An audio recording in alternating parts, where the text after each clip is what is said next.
Good afternoon, everyone out there in YouTube land. My name is Jared, and this is my channel, Mazda B3K.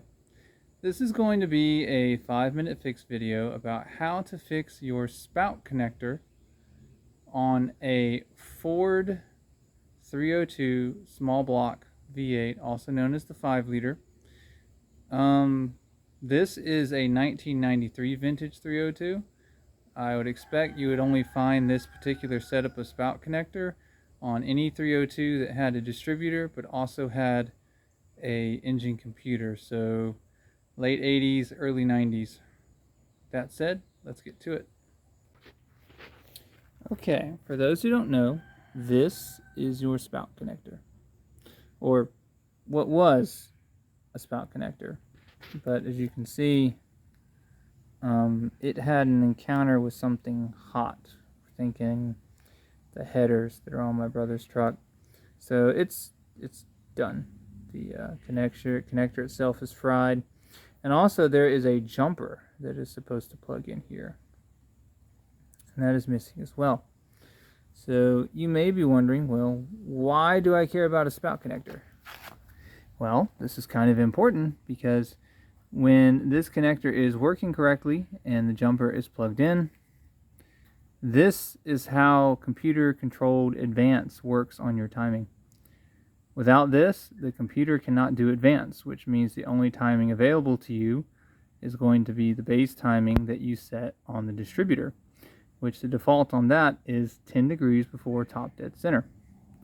If you want to advance it any further, you're not going to be able to. Computer does that for you.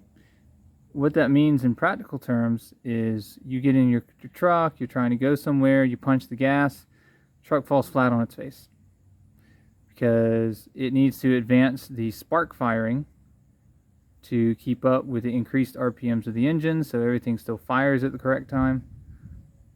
Can't do it. It's the computer's job. So we're going to go ahead and fix that. Here is an intact pigtail. So there's the jumper I was talking about, and literally all that is this: it connects the two pins together, and when they're connected, you have computer controlled advance. When you pull the jumper out, you don't have it anymore. And this is useful when you need to set base timing or you're doing some troubleshooting, because it keeps the computer from trying to correct the timing as you're working. Anyway, this is what we need, and what we're going to do is on the old pigtail about here, I'm going to make a cut. I'm going to cut the loom back till we get some wire exposed on both sides, and then I have an automatic wire stripper, and I have a crimping tool, and I have some marine grade connectors. We're going to get everything together, throw some heat on it to button it up, and that'll be a repair. Alright, hopefully you guys can see. I have these Klein automatic wire strippers, and they're pretty amazing. So I've already got everything kind of set up. Hopefully you can see, you guys can see what I'm doing. You feed in from the side, and we want, probably about right there. Okay, actually I need a bit longer than that. So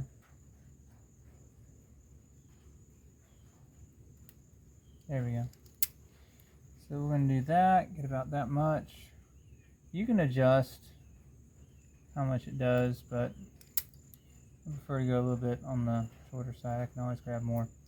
Alright, so I'm going to do the same thing to the pigtail side of the new spout connector, and then we're going to put these together in a mechanical crimp. Alright, so you'll notice I also took the loom off, and that's just because it's easier to get this done with the loom out of the way.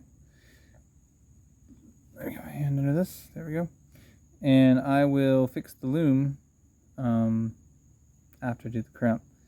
So I'm going with a pink. There's different colors depending on what size wires you're trying to crimp. So I'm going with the pink. That seems to look pretty good. Those colors are an industry standard, and they'll correspond to my crimper. And to use the crimper, we're just going to line it up right here in the center where the metal barrel is in the middle of this. And then we're going to squeeze it for everything we've got. And that should make a good mechanical join. After that, I'll do the yellow and green wire, and then I'll take the heat gun, shrink that up, and then we can go ahead, squeeze the loom on back where we can, and where we can't, I'll come back with some electrical tape and just wrap it up. Okay, here we go. Hopefully this works out okay for you guys. Lighting is not great right now. Bunch of thunderstorms rolling through. There we go. So we got both ends inserted in the barrel. I'm going to use the red paint dollop on my crimper. We're going to lock this in. And then I'm going to squeeze for everything I've got.